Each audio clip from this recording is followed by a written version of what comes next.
আমরা ইদানিং দেখেছি যে প্রায় সকল রাজনৈতিক দল আনুষ্ঠানিকভাবে হ্যাঁ ভোটের পক্ষে রায় দিয়েছে। শুধুমাত্র স্বঘোষিত দিল্লির একটি দল ছাড়া মোটামুটি সবাই হ্যাঁ ভোটের পক্ষে রায় দিয়েছে। কিন্তু আমরা এতদিন মাঠ পর্যায়ে দেখেছি তাদের নেতা কর্মীরা না ভোটের প্রচারণা করছে। হ্যাঁ ভোট দিলে বিসমিল্লাহ থাকবে না, হ্যাঁ ভোট দিলে এই হবে সেই হবে, নানান মিথ্যা কথা বলে আমাদের গ্রামগঞ্জের মানুষকে বিভ্রান্ত করার চেষ্টা করেছে। এখনো যদি তারা সেটা করে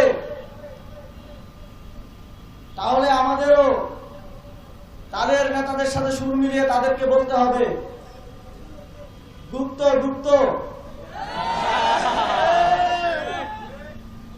তারা তো অনেক দলকে মুনাফেক বলে। আমরা দেখতে চাই যাতে তারাও জাতির সাথে মুনাফেকি না করে।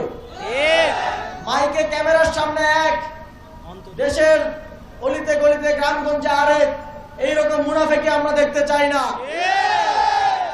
যদি তারা সেটা করে আপনারা তাদেরকে মুখের উপরে গুপ্ত গুপ্ত বলে দিবেন।